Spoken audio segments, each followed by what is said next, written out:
This is the latest talk in a speaker series held by the Yale Climate and Energy Institute. The speaker series is named Nature, Culture, Action.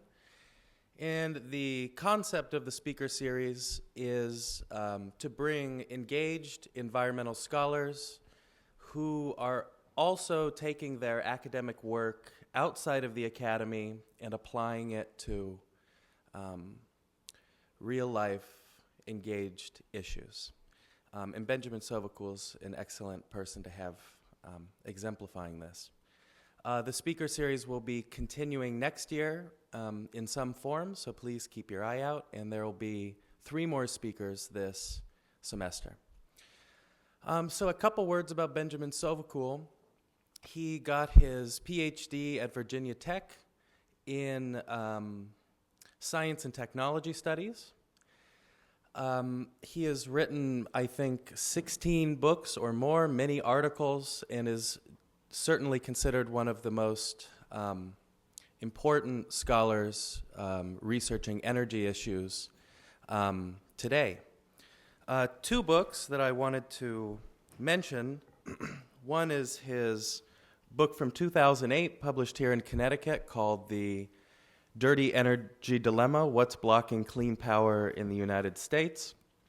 A very comprehensive and important book for those looking for the big picture, but also the details. And one of his recent books here is published by, who is this, Palgrave. It's Energy and Ethics, Justice, and the Global Energy Challenge. And I think there's a couple new ones coming out, including a book on energy security. I just want to say Benjamin Sovacool's been a professor at the National University of Singapore. He's currently associated with the Vermont Law School and is currently at Aarhus University in Denmark, where he's the director of the Center for Energy Technology, if I got that right. So Benjamin, please come up. Welcome. Thank you. Everyone can hear me okay? All right. So I have to show this slide. My apologies. I'm from Aarhus University in Denmark.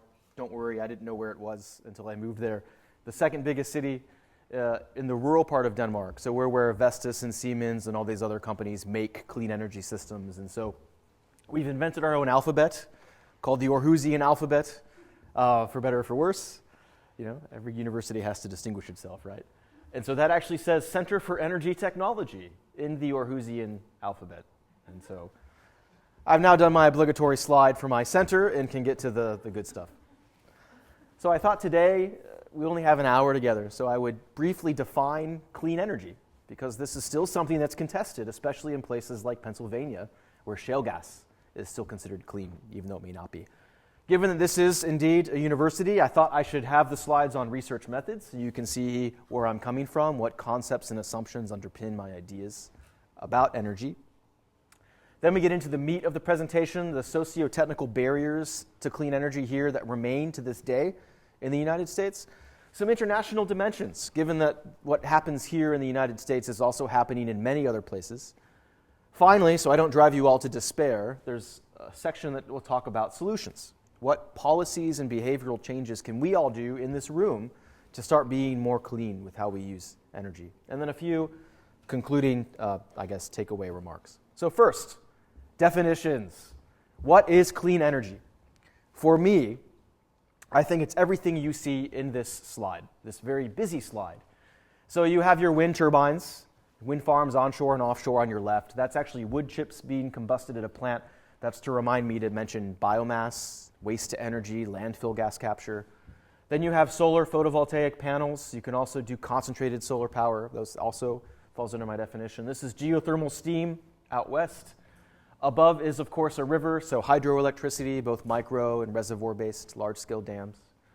And then you have 2 things that aren't always included. The light bulb is to remind me to mention energy efficiency, which is not often viewed as a supply-side solution. And there's this fierce debate about how reliable efficiency can be given the rebound effect, things like that. I happen to think that it's probably the best, least cost solution we have before you even get to everything to the left. And then those of you that are very geeky, I suppose, may even recognize that this is a combined heat and power plant, which is a plant that makes not just electricity but also heat. And now we even have what are called trigeneration systems that will do heat, electricity, and steam, or cooled air.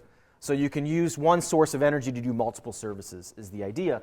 And to give you a really depressing statistic, as of last year, the average efficiency for a typical power plant was 36%. So you take 100 units of energy, coal, oil, gas, you put it through that power plant, you're getting 36 units out. Right? So we're losing 2/3 of the energy of our fuels every time we try to make electricity. Combined heat and power plants can get that number up to 60%. So you're doubling the efficiency of how those work in terms of energy delivered. So that's why I treat them as part of clean energy. So it's renewables, efficiency, and then what's called distributed generation or cogeneration, combined heat and power. So what is clean energy not? For this discussion, I'm only focusing on electricity. Got to narrow it somehow. So I'm not going to talk about cellulosic ethanol, corn-based ethanol, sugarcane ethanol, electric vehicles, or biodiesel and biofuels. I would love to talk about them, but I don't have the time. Then you also have these wonderful systems, which many of you can recognize, as well as a young photograph of me in graduate school at the bottom, in front of a pile of coal in West Virginia. I do not treat petroleum as a renewable resource, although I have been at a conference where an oil executive made the case that oil is renewable. On the scale of geology, it will renew itself. Same with coal and gas. And nuclear. That's a nuclear reactor being built in Korea. That's a natural gas combined cycle power plant in Thailand. That's an oil rig in Azerbaijan. And this is a big bunch of coal in West Virginia. And yes, I have taken all the photos, so no copyright issues. So why talk about just electricity and clean electricity? Well, as of last year, electricity is still the single largest source of our greenhouse gas emissions. It's larger than forestry, it's larger than transport, larger than agriculture, all those other things, right? And so if you want to make the biggest bang for the buck for the climate, it's electricity first, at least in that way. Secondly, if you talk about justice and ethics, about 4.3 billion people out of 7-ish have access to electricity networks, but only about 2.1 billion people have reliable access to motorized transport. So you're also dealing with a system, an energy system that more people use consistently and reliably. The third reason, if any of you ever get into the details of the International Energy Agency's WEO, the World Energy Outlook, you'll see all these demand curves, and these should always be treated with caution, right, looking into the future. But generally, they will show you electricity use will grow faster than overall energy use. Why? Because we're doing things like electrifying large parts of Asia and Africa, and because we're putting electricity to more productive uses, recharging iPhones, electric arc furnaces, neon signs, movable sidewalks, right? All these things you can put electricity to do. And then finally, there are efforts underway, which I am a huge advocate of trying to electrify transport. So even though this conversation we're about to have will cover the electricity side, if we go where we want to go by 2030, we may have an integrated system where electricity is in most of our vehicles. And so that's kind of a backdoor into transport issues. And this just shows you from the EPA. It's horribly out of date. I think it's 2006. My apologies. Even for the US, you can see that its electricity is a larger source, what is this, teragrams of CO2 equivalent emissions than any other type. So even for this country, which you would think we have so many cars. We have more cars than licensed drivers, right? Yet electricity is actually still a larger source of our emissions. So that's why I thought I'd narrow the focus there today. It's always good to talk about research methods. I'm a social scientist. Sometimes that gets me applause. Sometimes that gets me boos. It depends, I guess, on the audience, which means I really like research interviews. They're open-ended.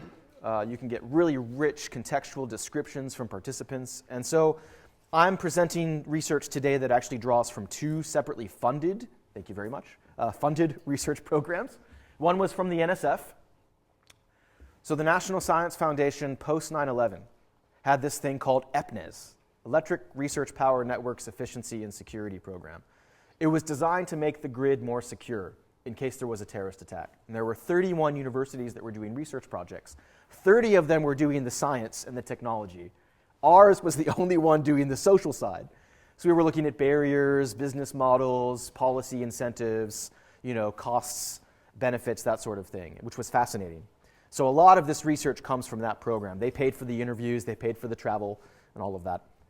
And then I replicated the study when I happened to move to Singapore to work there with the nice Ministry of Education Academic Research Fund, which is kind of the same as their NSF, which is the research project that I'll talk about solutions.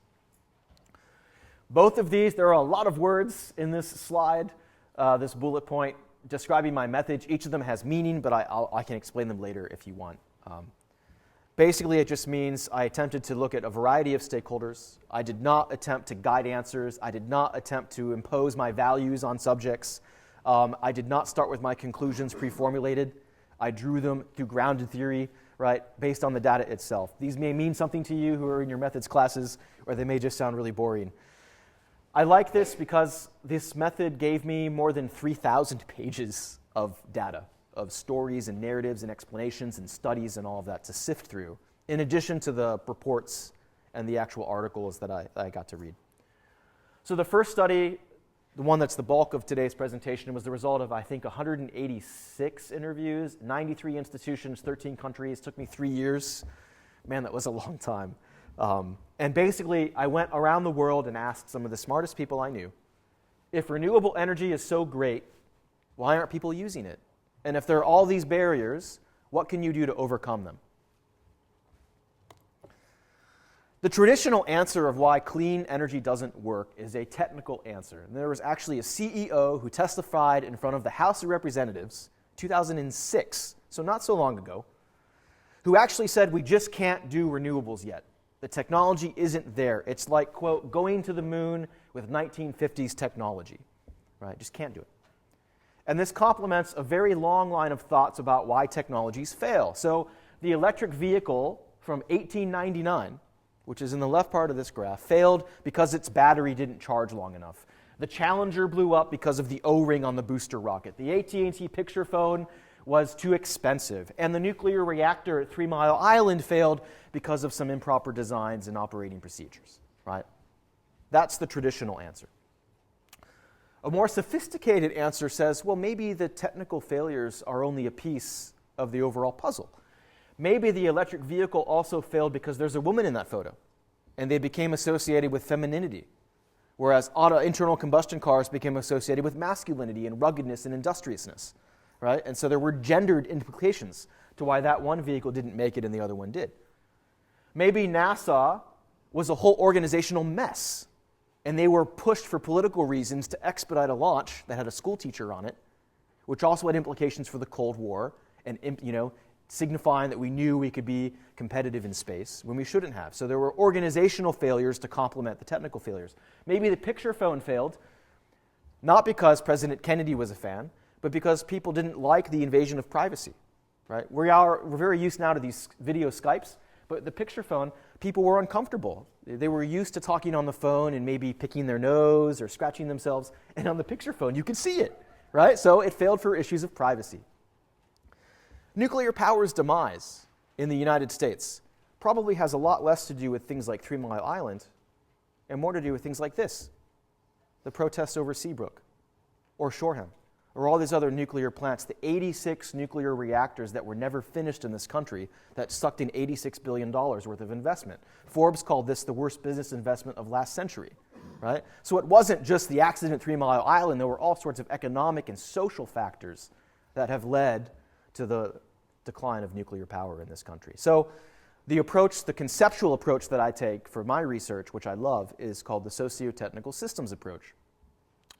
Thomas Hughes developed it in this great book that I urge people to read if they like history about how electricity networks in, I think, Denmark, Germany, and the US took off. And basically the two key terms here are system and momentum. So by system, Hughes doesn't just mean a network of generators and capacitors and transformers and wires. He also means the social system built around the technology. It's financing firms, the classes we have at universities, right? The points of consumption inside our homes, the flips that we switch when we enter a room. That's all part of the system. And Hughes's point is that if you focus on only one piece of the system, you'll ignore or miss the other elements. If you focus just on cost, you'll ignore the political side. If you focus on the political side, you'll ignore the cultural side. The other thing he terms is this thing called momentum.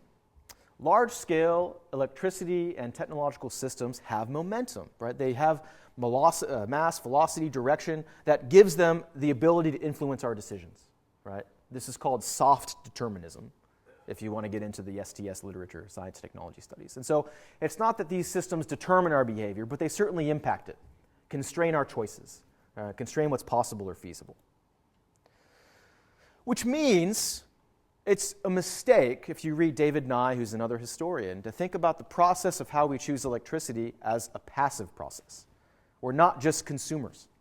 Electricity and its consumption and its use are social decisions and choices that we make every day. And it is that amalgamation of choices that impacts the entire network. So don't forget, it's not just a technical thing. It's also a thing about choice and about the social narratives, the social spaces in which we use and are using right now energy. What does this mean as we go forth on my journey to explain why clean power is not doing as well as it could be? First, the system you see isn't necessarily the one that should have been. So everything was contingent. The electricity network that we have today was the result of a number of complex decisions, right, that at times may not have happened. The World War II, World War I both played a key role. Subsidies for oil, gas, and coal in the 1890s played a huge role. All of these things were the result of negotiation and compromise, right? So the idea that the system as it is today was somehow optimally planned from the ground up is a mistake. Second, energy systems are like congealed culture, right? They can order society in the same way that they actually send electrons or order their transmission networks. So in other words, values get built into the system. And we'll talk more about some of those values, centralization, economies of scale, et cetera, in a little bit. Third, invisibility. The electric utility system in most places is invisible. If you ask children in kindergarten to list technology, they will very rarely say electricity. They will say iPad, or they will maybe say, I don't even know the new toys out these days. I'm already out of date.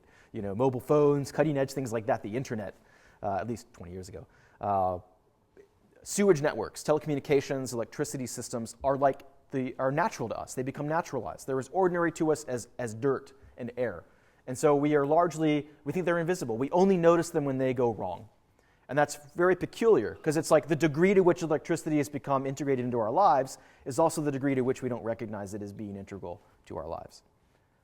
Finally, it means, going back to the slides you saw earlier, contests over failure are not always about a technology working or not working in a technical sense. They could also be whether it works in a political, economic, or social sense. And I definitely think that's the case with clean power in the US today. It also helps us classify the way that I'll talk about the barriers to clean tech in the next few slides. It's not just about the technology, it's also about price signals, regulations and policies, consumer attitudes, and yes, even things like aesthetics, how they look, how they feel. These all get built into the seamless web of the socio-technical system. So the easiest barriers to identify today to the clean energy sources I mentioned are technical. Like it or not, wind and solar are intermittent in ways that conventional sources of energy aren't. They have their own issues with intermittency. For instance, a nuclear reactor has to go down for almost 90 days when it refuels. And sometimes you don't have enough uranium to power the fuel rods, which means you have shortages, right? So there are issues there. But for the most part, you don't necessarily have these weird load profiles like here. I'm showing offshore wind, by the way, because that's actually the largest source of renewable energy near the East Coast. It's not hydro, it's not onshore wind, it's actually offshore wind. And you can see here the profiles of wind speeds for, I think, 3 months or so in 1999. It's very variable. And this is what a vice president of Exelon. Exelon is the biggest utility in this country. They're in Illinois, they have a lot of nuclear plants.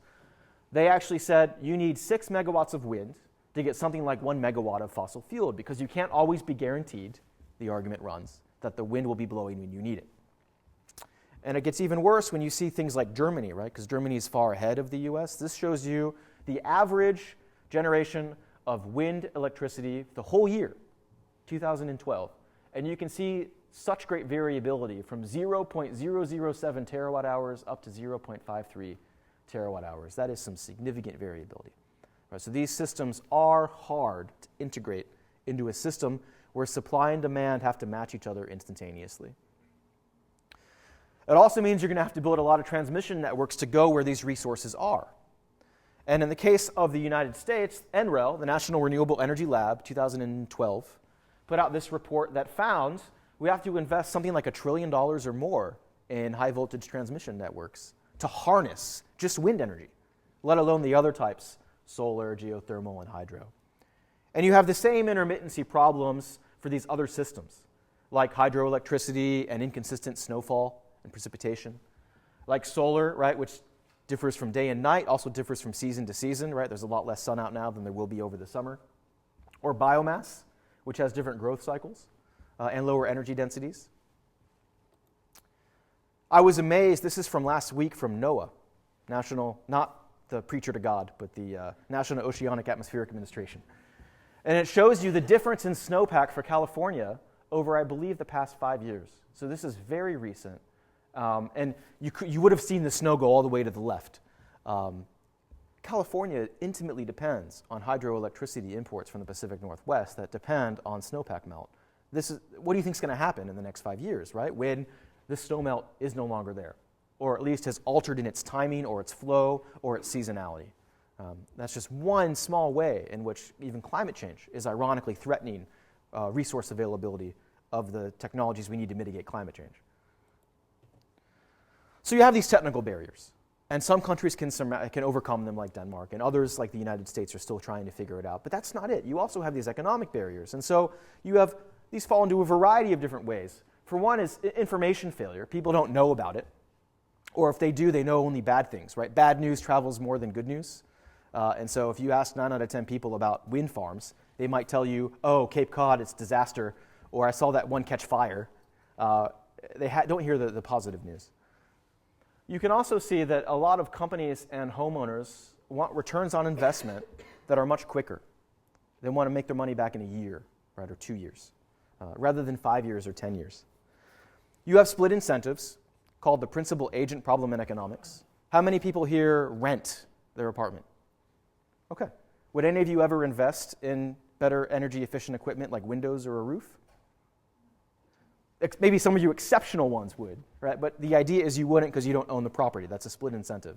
These types of split incentives impact the ability that we can implement energy efficiency and renewables. As if that wasn't enough, you have predatory market power. And this just shows you an example of back in the day, there used to be interconnection charges. If you wanted to interconnect a solar system on your house, you'd have to pay the transmission operator a bunch of money or get insurance or bonds and other types of protection. And then finally, you have incomplete prices. The price that we see for energy on our bills is not the full price, right? It doesn't include climate change, doesn't include pollution, doesn't include water use, all these other things that someone pays somewhere, just not on your bill. And then I suppose finally, behind all of this is this idea that not everyone wants to become a utility, right? Not everyone wants to start making their own energy at home. As one of the people I spoke with for my project said, the McNugget maker wants to make McNuggets. The mall manager wants to manage a mall. None of them want to actually start becoming concerned about efficiency and electricity supply and interconnection. Leave us alone. It's hard enough doing what we do now without this added extra task. Part of this is also the way that the system has been built over the past 100 years, this kind of centralized model that sends electricity in one way, right, from supply to consumption. And unfortunately, the new model, right, of decentralized supply and reactive consumer patterns that send energy the other way when it's needed contravenes that in many, many fundamental ways. And when you talk to utility executives about some of the flaws with that centralized model, they'll point to this. That centralized model has been incredibly successful at delivering electricity, one of the modern marvels of mankind, humankind, for almost a century. It is not easy making electricity. And you can see here, its price, if you adjust for inflation, in 1882 was almost $5.50 a kilowatt hour, right? Whereas its price in the 70s was pretty much around the residential price, about 8 cents. And today, I think it's around 12 cents, right? So by and large, these guys and girls at the utilities will say, we did it. We delivered this precious commodity to you at a far cheaper price consistently and reliably. So in other words, the centralized model worked. And then you have issues of market predatory practices. This is from a study that I think it was Sandia National Labs and NREL did together a few years ago, looking at the barriers to small-scale energy supply. And this, you can see at the bottom, you can see how some of these predatory barriers, you had this one poor farmer, I think in Idaho or Iowa, had to wait 196 months. You know, that's like longer than some of my kids have been alive. 196 months before they could get approval for their interconnection. And this was all predatory, right? This wasn't legitimate interconnection issues. And you can see all the other states on that list: Texas, California, Illinois, Pennsylvania, Montana. You can also see here how much these types of companies will actually surcharge you that is beyond the amount that they should. With this poor farmer in Kansas trying to do a natural gas system and had to pay $7 million in surcharges, you know? And you look at or $300, which isn't so bad, I suppose, for a small-scale wind farm or wind turbine on a house, right? So these types of predatory barriers, it's not a market that is easy to enter and exit from. There are all these types of practices that can inhibit innovation. As if that wasn't enough, the technical barriers, the economic barriers, you have political barriers. One of these relates to expectation and hope. In the 1970s, people thought that solar energy was going to supply 20% of our power by the year 2000. NREL used to be called CERTA, the Solar Energy Research Institute, or Authority, I think. President Jimmy Carter, who's pictured here, put solar panels on the White House, which were later removed by Ronald Reagan, I believe his second week in office. Like one of the first things he did was take them down, right? So that really signifies the change between administrations, and it can be just as pronounced looking all the way back, right? Obama, Bush, Clinton, et cetera, and the different policies we've had. They've been incredibly inconsistent. This shows you the production tax credit for wind energy in the US. And I could have drawn it out all the way to 2012 because it's expired a few other times. And you can see the direct impact, the years that credit has expired, and actual investments in cumulative capacity for wind energy. And you also want to talk about comparability between classes. The tax credit for nuclear energy is for 30 years. So why is it that wind is expiring every 2 to 3 years, right? It's inconsistent. It's variable. You then have varying standards within the states. Now, in a well-intentioned move to respond to lack of federal action, right, 33 states now have renewable portfolio standards. I think 4 states are discussing feed-in tariffs. Like 32 states have net metering, right? But the definitions vary. California's is 30% by 2015. Maine's is 10% by 2005. In Pennsylvania, coal gasification is counted as renewable. In Hawaii, it isn't. In Hawaii, energy efficiency counts. In Maine, large hydro does, but it doesn't count in Minnesota, right? So it's a mess trying to coordinate renewable energy credits and consistent policies across all these different standards. The analogy that I once used is it'd be like every time you cross state lines in your car, you have to then redo the tires, the color of your car, the windshield, and everything else as you go from state to state. That's how fragmented the market still is in many cases for national renewable electricity policies. Then you also have this curious thing that we don't spend a lot of money, public or private, on energy research. You'd think we would, given that it's such an integral part of our economy, given that we kind of started the whole industry, right? Thomas Edison in the 1880s. You can see on the left, public energy RD&D spending, we're even behind China, which is obviously also not known as being cutting edge in energy research. And you can see on the right how little we involve ourselves in energy compared to other things like health or defense. Defense would be an even bigger bar on that list. All right, I have to ask, are there any young children in the room? Okay, good, because the next slide I'm about to show you is a little violent. It's what happened when Santa Claus decided to run through a wind farm. And this is here not just to get a chuckle or perhaps a tear. It's also to remind you that even these clean energy systems have their own sets of externalities, and that means they do engender political opposition. There are people who hate wind energy. There are people who hate solar energy. There are people who see this.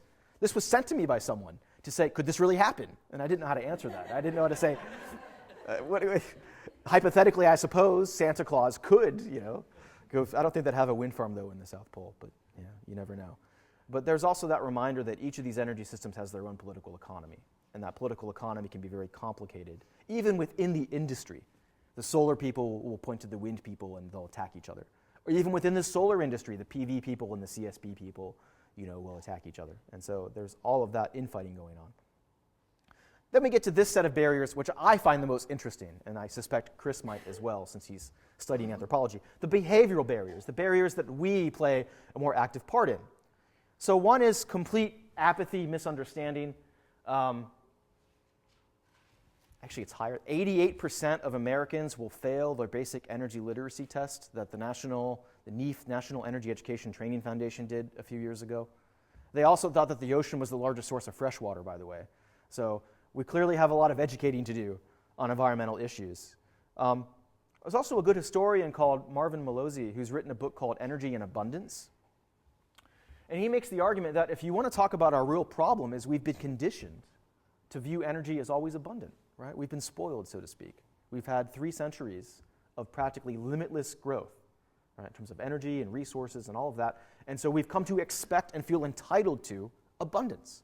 And we aren't good as a society at dealing with languages of limits, right, and constraints. It's not American. It's not freedom, right? And so many times we take threats to abundance as personal threats on our lifestyles. And then you have psychological resistance. Many people don't like being told what to do. There was a famous example of an experiment in the U.S. Army where they were trying to improve fuel economy for cars, and this would probably be annoying. They made it so you couldn't press the pedal that fast, right? So if you slammed on the pedal, the car still wouldn't move that fast, right? And so, of course, people hated it. Yes, it was more efficient, but they wanted control over their acceleration. So in about a quarter of the cases, even though they got disciplined for it, the soldiers in the experiment removed the devices, right? They're like, get rid of this crap, right? And that's just one idea about how even just issues of control, personal control over the system can lead to resistance or not. And then you have manufactured discontent. I was reading a study out last week, something like $1 billion, Union of Concerned Scientists claim, have been put into anti-climate science recently. The Koch brothers, however you say their name, funding that type of science to this day, which then leads to things like Fox News telling us that climate change is a hoax and all of that. Or driving in West Virginia and seeing these types of ads, coal keeps the lights on. Or the fact that 69% of people in the U.S. who owned a flex fuel vehicle, these are vehicles that can run on ethanol or gasoline, didn't know they had one. They were unaware. Or the fact that many of us, when we're deciding what to buy in terms of toys, and we have to use one that uses batteries or one that plugs in, we'll choose the one with batteries, even though it's 1,000 times more expensive to use the one with batteries, right? All sorts of weird things with energy. Part of the reason is because when it's inside your electricity socket, clean energy looks the same as dirty energy, right? They're all electrons in a way. The other part is it's really hard to see energy saved, right? Show me energy efficiency in your hand. Well, no, it's the energy that was never there, was never used in the first place. So even calculating your savings requires a calculator and a baseline and a discount rate and all these other things, right? So it's hard when energy savings are invisible. Which means, when it comes down to it, you ask people if they'd rather put $20,000 on their house into a solar panel or into granite countertops, 95% say the granite countertops, right? Even though the granite countertops aren't going to return anything, no return on investment for granite. Whereas the solar panel could actually cut your bill and do a bunch of other things. So these are all examples of where culture and behavior and routines and values and attitudes matter. And then you get into this stuff, the manufactured discontent, right? This ad near Chicago a few years ago, obviously because the Unabomber believes in global warming, it must be false, right, as the top ad. Or this was in Pennsylvania, I think last year I took it, coal increasingly green. Wow, it's the same coal they've had for 50 years. I have no idea how it's increasingly green, but it's always red, white, and blue, whatever that means. This example is kind of depressing, getting a little bit beyond electricity just to make my point. Anyone know what this top photo is? It's a national wildlife refuge in the U.S., but probably one you've never been to. It's in Alaska. ANWR, Arctic National Wildlife Refuge. There was this big debate George Bush administration, 2002, 2003, about opening it up for oil development. Now, the USGS has done all the assessments about how much oil might be there, and there's a lot of different assumptions, but basically they come up with a number. And what's fascinating is Americans could actually save more oil than lies within the entire Arctic National Wildlife Refuge if they just learned to idle their vehicles properly. Right? This means you don't have to turn your car on for 30 minutes to get it warmed up. It means you can turn it off when you're at a stoplight. This is from Michael Vandenberg, who did a study looking at driving behavior and found that most Americans have no idea how to drive their car properly from a fuel-saving standpoint. And this isn't you have to go 55 miles an hour. Right? This is more don't idle and properly inflate your tires. Right? Doing things like that could entirely obviate the need for us to open up entire oil fields if just we changed our behavior. And then you have these ad campaigns that are intentionally false. Nuclear Energy Institute talking about how it's carbon-free when it's not. You have life cycle emissions at uranium mines, mills, enrichment facilities, spent fuel repositories, decommissioning, land remediation, transport of fuel, all of that. Right? It's not emissions-free. Neither is wind and solar. You have BP running ads that there's energy security and energy diversity. The same year they closed down their renewable energy division and chose not to diversify. Right? So you have these kind of weird moments of complete contradiction in advertisements and image, and then what actual company practices are. Or I'm an energy voter. Vote for energy security. What does that mean? If you click on it, it means Keystone XL pipeline. Obviously, that's the only type of energy security that matters. And so you have this entire industry that funds misinformation. This one still annoys me. Anyone from Kansas? The governor there, who's now ahead of DHS, who was responsible for the whole Obamacare failure, but the governor there decided to phase out coal plants. There was an ad campaign run by Peabody Coal, but rather than call themselves Peabody Coal, they called themselves Kansans for Affordable Energy. And they ran this ad on the left. Why are these men smiling? Because this recent decision will now mean we have to import more natural gas from these countries. What's wrong with this ad?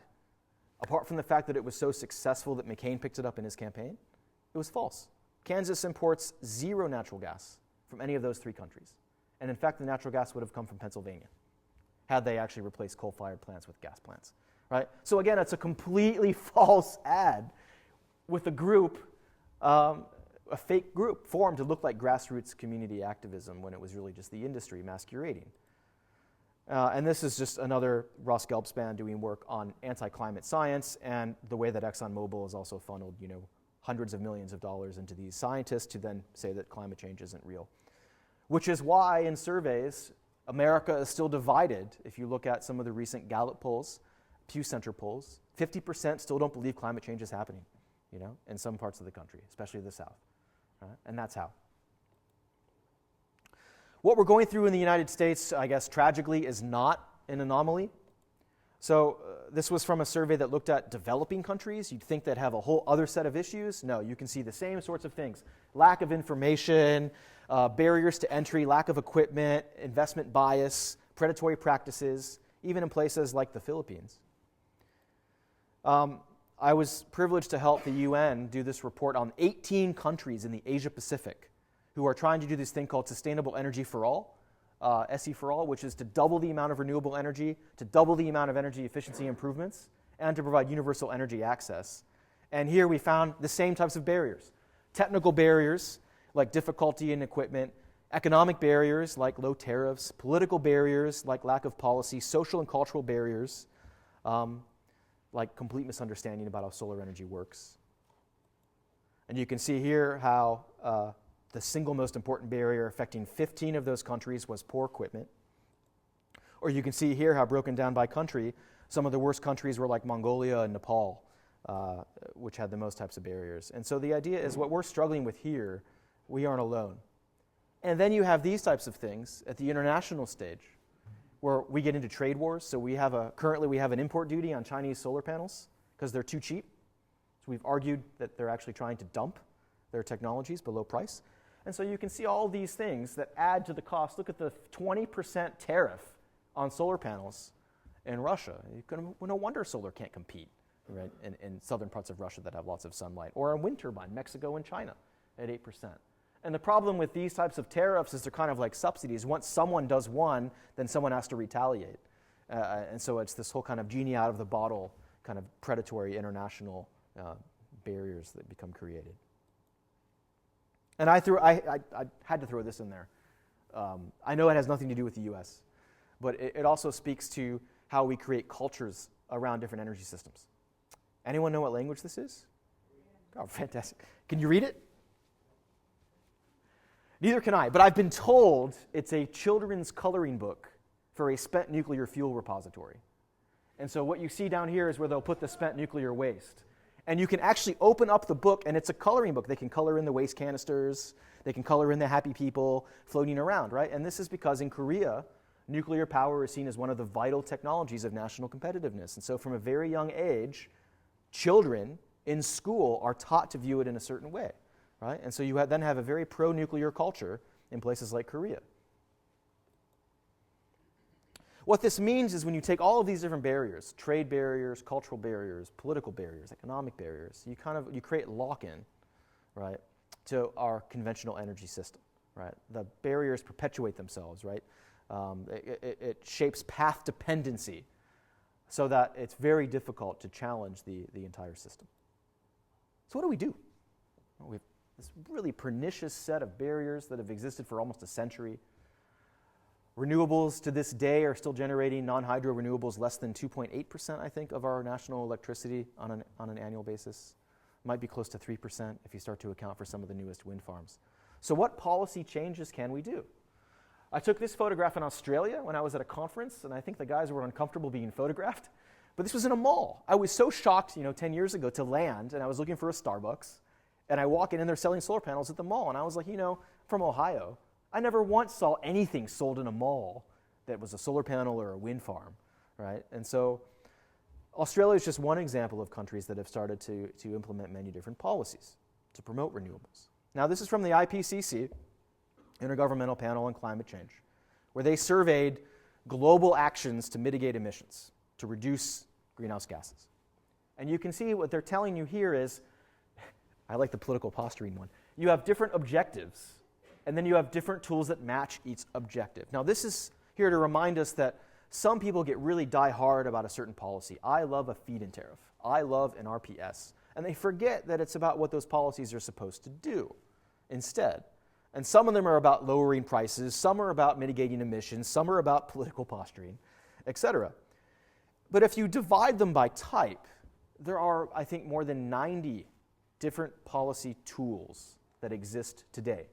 If you are a regulator or a policymaker or an alderman or alderwoman, 90 tools. This is just some of them. And this is more of them. And this shows you how they break down across the world if you take what's called REN 21 as their global status update. These types of policies are in 150 countries. Right? Something like 52 countries have feed-in tariffs, 65 countries have RPSs, many of them have tax credits, and it goes on and on and on and on. You have all these really aggressive EU targets for energy as well, right? 50% for Sweden, 20% for the EU as a whole, 45% for Austria. So in this sea of different policies where you have more than 90, which ones work the best? And that was what our second study did, the one that was funded by the Ministry of Education. And we interviewed almost 200 experts again from a variety of different places, oil companies, gas companies, electricity companies, consumer groups, vice presidents and CEOs, as well as actual researchers and professors. So it was a very nice sample, representative, mixed sample of perspectives. And what was so shocking to me was, despite that diversity of backgrounds, the diversity of age, the diversity of gender, 180 respondents, almost 130, I think, said the same thing. They said remove subsidies should be the first thing you do. The second thing you do should be changing our prices. The third thing that we should do is a feed-in tariff. And the fourth thing we should do is fund energy efficiency. DSM means demand-side management. And I'll talk about each of those four things in a second. First, though, I just wanted to kind of chuckle and say that there were two respondents, one from Iran, who said we should have an energy police force who goes around and arrests people who don't invest in clean energy. So that was not a more favored policy mechanism, let me assure you. Thank you for laughing. So remove subsidies. Why is this the tool that almost all of these experts suggested was the single most effective thing we can do? Well, I was amazed by these numbers. This is for the US, looking for 50 years of subsidies. For every dollar we've spent on efficiency, we spent $35 on supply side, right? And so there's a huge mismatch between saving energy in our industries and our homes and supplying energy from our refineries and our power plants.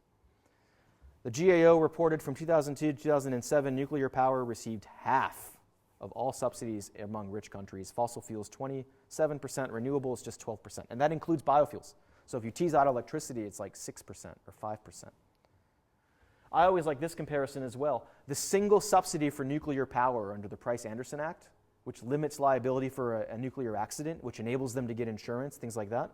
The value of that subsidy is worth more than all energy R&D expenditures for renewables across the world.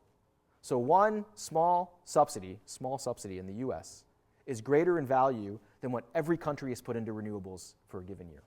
And that's just one example for how, aggressive these subsidies can shape market decisions. And this is a good example too. If you actually put in the amount of subsidies for a system and compare it to what that system produced, I guess this is like subsidy cost effectiveness. You can see for nuclear power, it works out to be $15 a kilowatt hour. Douglas Koplow has done a study looking at subsidies for nuclear in the US and has determined they resulted in a net loss. It would have been cheaper if we gave the electricity for free and never developed nuclear at all, if you account for all of the subsidies we've needed to support that system. And you can see wind and solar do quite well when you use a similar metric and you look at the same 15 years of their development. And you can just see down here 50 years of US energy subsidies. Almost 2/3 have gone to nuclear power. And the trend globally, even to this day, at least as of 2010, is correct. Renewables are appropriately in green, and you can see that the only thing that is actually smaller than them is the category other, in terms of global subsidies among the 28 members of the OECD, Organization of Economic Cooperation and Development, the wealthy countries. So we still subsidize oil and gas and nuclear. And you can also see this in indirect ways. This was done by the UNFCCC, the Framework for the Convention on Climate Change. You can see here is how much a cost of diesel or gasoline should be. So everything below this line is somehow subsidized. And here is the price of what a barrel of crude oil is. So everything below the red line is like a really serious subsidy, because they're basically giving you a refined product less than the cost of the input. And in places like Venezuela, 3 cents per liter of gasoline, right? So you can, and these are countries that don't have the largest economies, and so these subsidies eat large amounts of government revenue and cause excess consumption. Venezuela has 3 times the regional average of gasoline consumption, and that is directly related in part because they subsidize their prices so significantly. This is another nice way of indirectly trying to measure how much subsidies exist. The IMF, International Monetary Fund, has a report that came out 2 months ago that estimated that energy subsidies last year, 1.9 trillion with a T. Think what you could do, that's almost like Yale's budget, $1.9 trillion. So that's a lot of money. All right, second thing we could do. So the first is get rid of subsidies, period. Make it an even game, and renewables and clean sources should do quite well. Price signals get more aligned. We minimize excess consumption, et cetera. Second thing that our experts said is we should change the way that we price electricity in 3 ways. Get rid of rate caps. So there are some places like in California where the price of electricity is not allowed to rise. Now the idea is it should, so you can expose consumers to the volatility. They'll make more judicious choices about their energy. Instead, this is the California electricity crisis. When this hit, SD&E, San Diego Gas and Electric, and PG&E, could not sell electricity for more than 5 cents per kilowatt hour or $50 a megawatt hour. Yet, look how much they had to pay for it. So they quickly, in these later months, went into massive debt, all because electricity wasn't priced so that its cost was fully passed to consumers. A second way is to get rid of these, that got cut off. Eliminate declining block rate pricing. In many places of this country, electricity is priced, the more you buy, the cheaper it is. Buy in bulk, get a discount, like Walmart, right? You go and buy 20 things, and it's cheaper than if you bought it somewhere else. And so here you can actually see how Con Ed used to structure their rates. I think they still do it similarly in the 1970s. And what you'll find is that some companies who are like right around here will jump into a higher class of consumption to get the lower price, which makes sense. However, if electricity is a scarce commodity, you can actually do the inverse. You could have ascending block rate pricing. And there are some utilities now in Arizona and California that do this, and they immediately cut demand by 20% among industrial users because they start to shut off equipment now that didn't have to run. They do energy audits. They do all sorts of things. So this is something that it doesn't even cost any money. You just change the way the tariffs work, and you immediately cut consumption. They do this in Denmark and Malaysia. I've seen electricity bills even for households. So for the first 100 kilowatt hours, it's this rate. Then it jumps to a higher rate for the next 200, and then it jumps for a higher rate, et cetera. And you can bet that people start to save electricity when they see how much it costs in the higher classes. The third thing people have talked about in terms of prices is price time of use. All of you receive electricity bills, I would imagine. I would guess, I'll put my foot in my mouth. If you have smart meters, it's probably better. But where I live in Denmark, I get my electricity bill once every 3 months. And when I lived in Vermont, I got it once a month. I would guess most of you are getting bills like that. So they don't tell you how much electricity costs on Sunday at midnight versus Monday morning at 3 p.m. Yet supplying electricity at the peak in the middle of the week on a really hot summer day is fundamentally different. Different technologies, different fuel cycles, different costs than supplying it at 1 a.m. on a Sunday morning. It's like the difference between eating steak and McDonald's, Alfred Kahn once said. And the problem with pricing it this way is you can't tell which you used. So it'd be like you went to the grocery store and it said you bought 56 food units, right? You couldn't see how much the ice cream cost, couldn't see how much the filet mignon cost, or the ramen noodles, right? So you have no way to differentiate the product. So time of use pricing, real-time pricing is the idea, hourly, every half hour, every day, show consumers how much they're using and what the price is.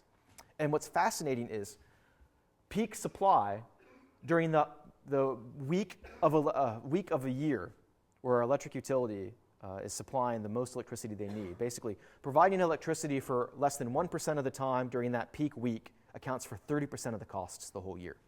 Right? So the systems are built because you have to match supply and demand instantaneously in incredibly complicated ways. So cutting peak demand has multiple effects. Every kilowatt hour of peak demand you cut can sometimes displace 3 to 4 kilowatts of capacity in certain markets. Right? So it's a great way, pricing electricity this way, the argument runs, to get people to be more aware about peak demand. And then finally, the fourth thing, wouldn't it be nice? Include externalities in the price of energy. And this diagram shows you just the externalities with coal. Right? I could show you similar ones for uranium or natural gas or crude oil. And what I like about the diagram is it first of all shows you the multiple dispersion pathways, land, air, water, etc. It also shows you all the different life cycle stages, from the mine to the storage, to the transportation, to the preparation, to the combustion, to the waste disposal. And any one of these systems can cause massive damage. In Kingston, Tennessee, 3 years ago, there was $1 billion fly ash spill at one power plant. The power plant didn't even cost $1 billion to build, I think, yet caused more damage when just one of these systems failed, right? And the problem with these externalities is we're already paying for them. We're just not paying for them on our bills. We're paying for them with increased hospital admissions, higher insurance rates, increased sickness, degraded landscapes, less resilient ecosystems, on and on and on. So society pays. It's just not reflected in the price. I'll speed this up. The final two things that our respondents said: pass a feed-in tariff. A feed-in tariff and a renewable portfolio standard are very similar. The RPS will give you a certain percentage by a certain time, but you don't know the price. The feed-in tariff will give you a price, but you don't know how much you're going to get. It's up to the market to decide. And there's been a lot of evidence that talks about how a feed-in tariff is a better mechanism because it's more stable, and it's been very successful in Germany. I won't even bother with this. If you want to design a feed-in tariff, here's the way to do it. And this just shows you last year for the 50-plus countries that had feed-in tariffs what they were. So the idea is the median, I think, for a solar PV system is 50.3 cents. So the idea is if you have a solar house, you get 50 cents per kilowatt hour. But if you put wind on your house, you only get, 17 cents or 12 cents. So you have different tariffs set to different technologies based on their levelized cost of production. And what's amazing is they've found now in all of the main countries like Spain and Germany that have passed feed-in tariffs for some time, you have what they've called the merit order effect. I don't know why they called it that. Basically, it means you spend 3 billion euros on the tariff to get almost 3 times as much benefits, social benefits through displaced externalities, right? So in Germany in 2006, I think this was, they spent 3.3 billion euros on the tariff, but they actually saved 5 billion in better pricing, 3 billion in external costs, and 1 billion in avoided energy imports. Now, the opponents of a feed-in tariff will only focus on the left. They'll say, but it costs 3.3 billion. And by the way, last year, Germany's feed-in tariff has gotten much more penetrated. I think it was 22 billion in tariffs. But it saved almost 80 billion in terms of these other things. Right? So unfortunately, you have to pay, but you pay to actually save more down the road. And the same thing happened in Spain, where their feed-in tariffs cost them about €1 billion, but they've already saved 1.6 billion based on only reduced wholesale volatility of electricity prices. It's not even talking climate or carbon or jobs, right? Just one aspect of how these systems can pay for themselves in ways we didn't even think was possible. The last thing is, don't forget about energy efficiency. I could show you this similar graph for the US. This graph blows my mind. On the bottom, this actually includes the US and 10 other countries like Germany and France and the UK. And then what is this? Exajoules. So this is global energy, I think either supply is here. And all the energy we've saved from energy efficiency improvements, appliance standards, fuel economy standards, energy audits, industrial retrofits, all of those good things are there. And you can see that if you treat it as a source of supply, the amount of energy we've saved with those tools is greater than any other source of supply today. Greater than the oil or the natural gas or electricity, which includes nuclear and hydro. So the resource, the potential for efficiency, which is cumulative, right? What you save today passes on, going forward, can be tremendous. And even in the US, where we've had aggressive investments in efficiency, I've seen studies from the national academies that still say we have 30 to 40% more that we can save cost effectively. Which is why, if you all have seen these before, these great McKinsey cost curves, they're kind of complicated to read. Basically, the size of the bar is how many tons you can save, and this way is the cost. So the idea is you start at the left and move to the right. The option on the far left is the cheapest, lighting. Get rid of incandescent bulbs, then do commercial retrofits. And everything that has a bar going down is cost effective. It will save you carbon and make you money. And the idea is, because many of these things to the right cost money, you use the savings from these ones here and put them in to pay for the ones there in any type of climate strategy. So it's a nice kind of way of ranking and rating different options, although it has been criticized, of course. This shows you the one for the US. This shows you one for India, where it turns out electric two-wheelers and better agricultural pumps are kind of the lowest hanging fruit for efficiency investments.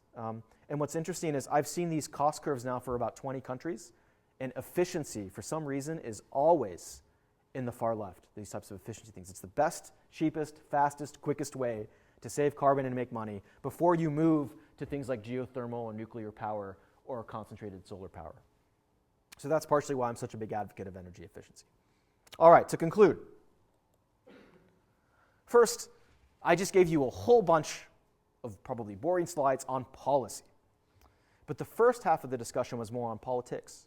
And the two have to find a way of being blended together, right? I mean, you can have an economist come here and tell you the 10 policies that you should be implementing, but if you can't get them implemented, can't build coalitions of support, social movements, convince regulators, then it won't matter, right? And our research has suggested that consensus in energy issues is impossible. I forget his name now. L. David Freeman, who had led a very big research project in the 70s, once tried to compare getting consensus on energy issues as an academic mud wrestle, right? And this was among professors, not like oil executives, et cetera. Amory Lovins has called it's like herding wet cats. It's very hard because we all have different political interests built into the system. And then you have this issue of momentum. So for me, this question isn't just one of finding the right policies, it's also creating the political spaces and conditions where we can actually make reform possible. Secondly, the first half of my presentation with all of those barriers, political, social, economic, etc., implies that we can take these beautiful maps and reject them. And you will see these maps for all sorts of energy sources, shale gas, uranium, thorium. wind, solar, hydro, and it looks great. Look at all of that red, right, and purple in the Great Plains. This has been called the Saudi Arabia of wind, right, we're blessed with onshore in these Midwestern states. And you can calculate out, you all have maybe seen these numbers where something like in 1 hour we have more solar energy that comes into the planet than we'll put to use for like 3 months or something in our global economy, right? So all of those technical potential estimates are interesting, and they tell us where the resources lie, but the achievable potential, the social potential, is a very, very small sliver of that. So these things always have to be caveated and contextualized. Third, because the systems approach, socio-technical systems approach, tells you that it's a variety of barriers, you have to have a variety of policies at the same time. You have to do them synergistically at once, right? Rather than incrementally, this policy or that policy. And California is a good example here. This is one of the most recent projections from the California ISO, which shows their fuel mix past 2020. So there are a lot of uncertainties there, of course. But you can see, look at the increase in solar, in wind, in hydro, and even gas. And look at the slight increases in nuclear, and look at the complete phase out of coal. And they're not predicting new policies needed to achieve that. They're saying this is what business as usual will get us, given what we've already done. So how did California get there? Well, they did all of these things at once. They had time of use pricing, better transparency, a really aggressive renewable portfolio standard, good definitions, focused on consumer behavior, and all sorts of other things that made it a synergetic approach. And Denmark has done the same thing. Denmark has had a carbon tax, a feed-in tariff, tax credits, long-term power purchase agreements, accelerated depreciation of energy projects, accelerated permitting, a whole bunch of things as well, energy efficiency savings trust that they did to get on their path. And Germany is the same way, right? So this idea that we can just do one policy, a feed-in tariff or a tax credit, and voila, it's solved our problem, doesn't recognize that if the barriers are political, social, and economic, the solutions and policies have to be social, political, economic at the same time for parity. And this tends to be the case. This is from a book I wrote a few years ago for MIT Press, where we looked at 2,000 climate-friendly technologies categorized by the Department of Energy. And then we thought, these things are great. They could do so much cutting carbon. And then we started to look at their barriers, and you can see what a mess, right? I mean, energy end use and infrastructure systems at the top had all of these, even just financial barriers, let alone other things like intellectual property barriers or lack of information or uncertainty over policies, et cetera. So, the idea is if this is the mess of barriers, you have to have a collage of policies to overcome the barriers. Final conclusion. I think, if you think the findings in this talk are valid, that a lot of the barriers aren't just technical, they're political, and they're social, and they're economic, and they're cultural. And if it's about politics as well as policy, we have to fundamentally change the way we think of energy R&D. 9 out of every $10 of R&D in this country for energy still goes to supply-side options. Of that dollar that goes to demand-side options, 80 cents still goes to technology. Better light switches, better lights, better appliances, smart grid, etc. Only 20 cents out of that $10 is going to study things like behavior and attitudes and values. So I think this means two things. The first is we need more energy R&D. If you look here at how the U.S. federal government, this is from Daniel Kamen at Berkeley, has spent its research money, energy is just here. I mean, look how it compares to defense or space or all these other areas. So it should probably increase at least double if it's true that energy and climate are such a key problem. And the second thing is we have to fundamentally change its scope to not just be technology. We need anthropologists, sociologists, psychologists, and others telling us how we can cause the transition that we need to have. All right? And so I would say at least half. Let's say that half the problem is technology and half is society and social things. Why not put half the money into studying those things? It'd also be good for us social scientists in the room. But I think it more accurately reflects the types of barriers that remain when we talk about clean power. I've always been told it's good to have data sources, so everything in this presentation comes from these 4 articles that are cited here, or these 2 books. Email me, I'd be happy to share you the articles. The books, at least, are really, really cheap on Amazon for like $1 or something. Thank you, former students. And I'm happy to share chapters of them as well. And if any of you would like to contact me to get the slides or ask questions, here are my details. And thank you for your time.